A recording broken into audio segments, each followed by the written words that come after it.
अस्सलामुअलैकुम, कैसे हैं आप सब? उम्मीद करती हूँ कि आप सब खैरियत से होंगे। एक नई रेसिपी के साथ हाज़िर हूँ।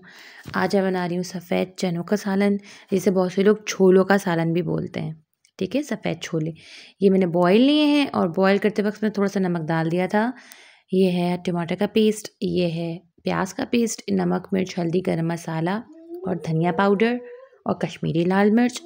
ये है ऑयल, ये है अदरक लहसुन का पेस्ट, कसूरी मेथी और हरी मिर्च और हरा धनिया फॉर गार्निशिंग। चलें रेसिपी स्टार्ट करते हैं। ये रेसिपी झटपट रेसिपी, अगर आपके पास चने या सफ़ेद छोले बॉयल हों तो आप बहुत जल्दी इसको बना सकते हैं।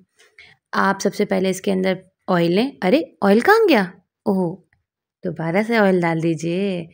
आप इसके अंदर आधी प्याली ऑयल डाल दीजिए, आधी से ज़्यादा भी डाल सकते हैं क्योंकि छोलों के सालन में ना थोड़ा तेल ज़्यादा ही जाता है। ग्रेवी अच्छे लगते हैं तार। फिर आप इसमें प्याज डालें। मैंने एक प्याज ली है, बड़े साइज़ की प्याज। मैंने प्याज को पेस्ट बना के डाला है। इसके फ़ायदे हैं 2-3। पहला तो ये कि अच्छा लगता है सालन ना, चंक्स मुँह में नहीं आते प्याज के। दूसरा जल्दी बन जाता है, फ्राई हो जाता है।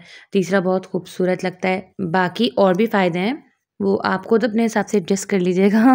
भई टाइम बचाना होता है, जल्दी-जल्दी काम करना होता है। इसमें तो ऐसा ही होता है ना, हम हाउसवाइफ्स को, हमें बच्चों को भी देखना होता है, उन्हें पढ़ाना भी होता है, हर काम हमें झटपट करना होता है। अच्छा, जैसे ही प्याज़ ब्राउन हो जाए उसके अंदर आप अदरक लहसुन का पेस्ट डालिएगा। अदरक लहसुन का पेस्ट डालने के बाद इसको 1 से 2 मिनट तक इसको अच्छे से भूनें, ताकि अदरक लहसुन की जो खुशबू है वो अच्छे से निकल के आए। आप ये रेसिपी ज़रूर ट्राई कीजिएगा। देखें, छोले बॉयल करके अपने घर में फ्रिज में रख लें। कभी कुछ ना हो तो निकाला फ़ौरन से छोले, ये थोड़ा-सा मसाला रेडी किया और छोले डाले, खाना रेडी हो गया। ये बेसिक चीज़ें तो हमारे घर में होनी चाहिए ना, ताकि कभी ऐसा होता है ना, हमारा कुछ बनाने का दिल नहीं चाहता, कभी घर में कुछ होता नहीं है, तो छोले तो बॉयल होते ही हैं, तो आप ये सालन बना लें। ये सालन चावल के साथ खाएँ, रोटी के साथ खाएँ, बहुत मज़े का लगेगा। फिर हमने इसमें टमाटर का पेस्ट डाला है। टमाटर का पेस्ट डाल के इसको अच्छे से मिक्स करेंगे, तब तक भूनेंगे जब तक ये थोड़ा ड्राई ना हो जाए, इसका पानी रिड्यूस ना हो जाए। अच्छे से भूनिए, भूनती जाएगी। देखिए, इसमें इसका पानी सारा ख़त्म हो गया है और तेल इसका ऊपर आना शुरू हो गया। इसका मतलब हमारा मसाला अच्छे से भुन गया, हमारा प्याज टमाटर भुन गया है। फिर ये प्याज टमाटर भुन जाए तो उसके बाद हम ये नमक मिर्च हल्दी गरम मसाला धनिया और ज़ीरा ये डाल के इसको भूनें। यकीन मानिए इतनी जल्दी बनता है, आपको ज़्यादा मेहनत नहीं करनी पड़ती, ज़्यादा टाइम नहीं लगता। आधे घंटे के अंदर आपका सालन रेडी होता है, आधे घंटे से भी कम टाइम में, अगर आपके पास छोले बॉयल हों तो। अच्छा, ये जो मसाले मेरे प्लेट में भरे थे, मैंने इसी में थोड़ा-सा पानी डाल के इसको मसाले में डाला है, क्योंकि मैं वेस्ट नहीं करती कोई भी खाना, कोई भी रिस्क रिस्क बहुत मुश्किल से मिल रहा है। ताला हमारे दस्तरख़ानों को हमेशा आबाद रखे। हम हमेशा रिस्क की कदर करते रहें, आप भी रिस्क की कदर करें। हम सब मुसलमानों पे ये फ़र्ज़ है कि हम रिस्क की कदर करें। हम रिस्क की कदर करेंगे, रिस्क हमारी कदर करेगा। बातों-बातों में मसाला भुन गया है। जैसे ही मसाला भुन जाए, तेल ऊपर आ जाए, आप ये बॉयल चने या वाइट छोले जो आप लोग बोलते हैं इसको डाल दीजिए। मैं तो उसको सफ़ेद छोले बोलती हूँ, बहुत से लोग चने भी बोलते हैं। जो आपके घर में बोला जाए, आप समझते हैं बेहतर, आप वो बोलिए। हम यही बोलते हैं, कोई चने बोलता है, कोई छोले बोलता है। ख़ैर, इसमें डाल के आप इसको अच्छे से मिक्स करें। ये फ्रोज़न है, देखें, आप नज़र आ रहा होगा, ये मैंने फ्रीज़ किए हुए थे। जब इसके थोड़ा-सा लूज़ हुए, यानी कि इसका बर्फ़ ख़त्म हुई, तो मैंने इसमें पानी बॉयल करके डाला है। आप नोट कीजिएगा, मैंने इसमें नॉर्मल टैप वाटर नहीं डाला, इसमें मैंने गर्म पानी डाला है। इसकी वजह ये है कि जब हम इस तरह डालते हैं तो सालन का फ्लेवर बहुत अच्छा आता है, दूसरा कलर बहुत अच्छा आता है, तीसरा ये कि इसके अंदर इसका ऑयल ऊपर आ जाता है। अच्छा, अब हम इसको बॉयल करने के लिए छोड़ देंगे। अपने हिसाब से पानी डालिएगा। आपको जितना गाढ़ा रखना है, आप उतना गाढ़ा रखिएगा। अगर आपको कम ग्रेवी रखनी है, मतलब गाढ़ा-गाढ़ा रखना है, तो आप कम पानी डालिएगा।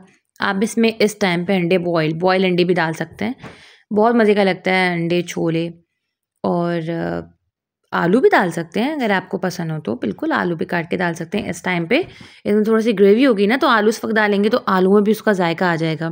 फिर आप इसको दम पे रख के पकने के लिए छोड़ दें। आप जब दम से उठाएँ और तेल ऊपर आ जाए तो आपका खाना रेडी है। खाना रेडी है, मज़े का खाना लगेगा। आप इसके ऊपर कसूरी मेथी डालिए, सबसे लास्ट में डालिएगा, ठीक है? और इसमें थोड़ा-सा हरा धनिया डालिएगा, थोड़ा-सा हरा धनिया मैंने गार्निशिंग के लिए रोक दिया है। इसमें आप हाफ़ हरा धनिया भी डाल दीजिएगा और हरी मिर्च डालिएगा, हरी मिर्चें बहुत मज़े की लगती हैं। आप चाहें तो अदरक को भी बारीक-बारीक काट के, जूलियन काट के आप इसमें डाल सकते हो, उसका फ्लेवर भी बहुत अच्छा आता है। मेरे हस्बैंड को पसंद नहीं है अदरक, तो फिर मैं लास्ट में डालती नहीं हूँ, मुझे तो ख़ैर बहुत पसंद है। अच्छा देखिए हमारा सालन रेडी हो गया है, खूबसूरत सा सालन रेडी हो गया है, तार ऊपर आ गया है, खुशबुएँ भी आ रही हैं मज़े की। अब हम इसको निकालेंगे अपने बोल के अंदर और सर्व करेंगे। आप इसको चावलों के साथ भी खा सकते हैं, आप इसे रोटी के साथ भी खा सकते हैं। इनफैक्ट आप सुबह नाश्ते में पराठों के साथ भी खा सकते हैं, इसे पूरी के साथ भी खा सकते हैं। ये बहुत मज़े के लगते हैं, मैंने तो इसे चम्मच से रुखे भी खाए थे। आपकी मर्ज़ी आप इसे कैसे भी खाएँ, ये बेहतरीन खाना है। फुल मील, बहुत ज़्यादा ताकत है इसके अंदर। छोलों के बारे में, चनों के बारे में तो आपको पता ही होगा। सफ़ेद छोले या सफ़ेद चनों के अंदर हाई प्रोटीन होता है, बहुत ज़्यादा क्वांटिटी के अंदर प्रोटीन होता है, तो हमें अपने खानों में इसको यूज़ करना चाहिए। ये नहीं कि हर वक्त गोश्त ही खाएँ, सब्जियां भी खाएँ, दालें भी खाएँ, हर चीज़ खानी चाहिए। एतदाल के साथ खाएँ, हर चीज़ खाएँ ताकि हमारी बॉडी को किसी चीज़ की कमी ना हो। मिनरल, विटामिन्स हमको मिलते रहें और वो इसी से ही मिलते हैं, खाने के थ्रू ही जाते हैं, ठीक है? हर चीज़ खाएँ आप। और प्लीज़ मेरे चैनल को सब्सक्राइब करें, मुझे बताएँ कि आपको मेरे खाने पसंद आए कि नहीं। कोई फ़रमाइश हो तो भी मुझे बताइएगा और मुझे ज़रूर बताइएगा, फ़ीडबैक दीजिएगा, मेरी रेसिपी को लाइक कीजिएगा। अल्लाह हाफ़िज़, दोबारा मुलाकात होगी, बाय।